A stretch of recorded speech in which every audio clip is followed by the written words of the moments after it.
காதல் ஒரு அழகிய சிறுகதை வந்து படித்து கிழிக்குது விதியதை.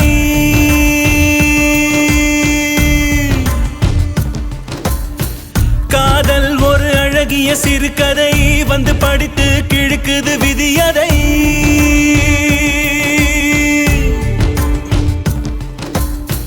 யாரு செஞ்ச பாவமோ இது, யாரு தந்த சாபமோ?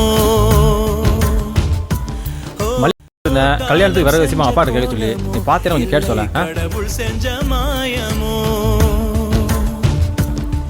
நம்ம ரெண்டு பேரையும் தூரமா விதி வந்து பிரிக்குது ஏனமா? இது நட்பை வாழ வைக்க காதல் செஞ்ச தியாகமா?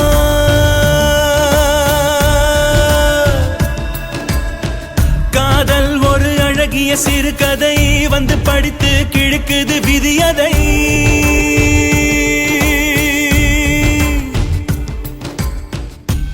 ஏண்டி இந்த புடவைய கட்டி பாரு, கட்டி பாத்தியா? இவ்வளவு நேரம் சும்மா உட்காந்துருந்தல, கட்டி பார்க்க வேண்டியது தானே.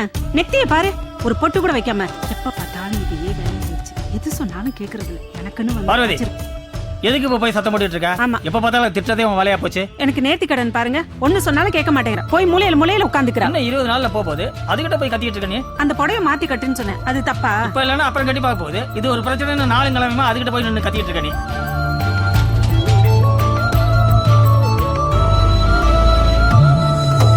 சுத்தி வரும் புள்ளி எல்லாம் ஒன்ன சேர்ந்த வட்டம் வரும். ஒத்த புள்ளி தள்ளி நின்னா வட்டம் போய் முட்டை வரும். சூழ்நிலை மேலே பாரத்தை இறக்கு, குட்டி வச்சு பார்த்தோம் விளங்கல கணக்கு. காதல் செஞ்சதும் குத்தமில்ல, தினம் காத்து கிடந்ததும் தப்பும் இல்ல. உயிர் நட்பை கொன்னு நாம் வாழ காதல் ஒன்னோ யுத்தமில்ல. காதல் ஒன்னோ யுத்தமில்ல.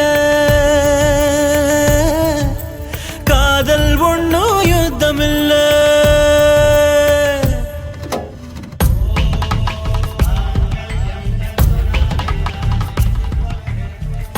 அம்மா போய் மாப்பிட்ட பத்திரிக்கை குரூப் கட்டு வந்துடுறேன். வேற ஏதாவது கேட்கணுமா? ஆமா, அந்த சமையல்காரவங்களுக்கு சொல்லியிருந்தாங்க.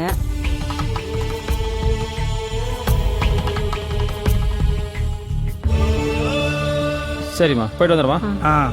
சாப்பிட்றதுக்கு கூட சொல்லுவாங்க. இப்பதான் சாப்பிட்டு வந்தேன்னு சொல்லிடு. சரி, வரம்மா. கத்தும் கடல் தூங்கி விடும், சுத்தும் காத்தும் தூங்கி விடும். காதல் செஞ்ச நெஞ்சில் மட்டும் செத்தாதானே தூக்க வரும். காலங்கள் தோறும் காதலில் நமக்கு வேதனை தவிர வேறென இருக்கு. ஒன்ன நினைச்சதும் குத்தமில்ல, நீ என்ன நினைச்சதும் தப்பும் இல்ல. மாப்பிள்ளை சூப்பர்ரா. உயிர் நட்பை கொன்னு நாம் வாழ காதல் ஒன்னோ யுத்தமில்ல. காதல் ஒன்னோ யுத்தமில்ல. உப்பு மாத்திர வரைக்கும் எதுவும் தெரியலடா. இப்ப நினைச்சது ஒரு மாதிரியா இருக்கு. பேசிட்டே இருப்பாடா. அவ போயிட்டானா வீடே வெறிச்சோன்னு ஆயிடும். எல்லாருக்கும் இப்படித்தானே இருக்கும். சிறுகதை வந்து படித்து கிழிக்குது விதியதை. நீ எப்போ லிமிட் தாண்டி இன்னைக்கு ஓவரா செஞ்ச பாவமோ ஒரு லாஜி தான் யாரு தந்த சாபமோ? ஓ காலம் செஞ்ச கோலமோ இல்லை கடவுள் செஞ்ச மாயமோ? நம்ம ரெண்டு பேரையும் தூரமா விதி வந்து பிரிக்குது ஏனமா? இது நட்பை வாழ வைக்க காதல் செஞ்ச தியாகம். அது ஃப்ரெண்ட்ஷிப்புக்கு பண்ற துரோகம்.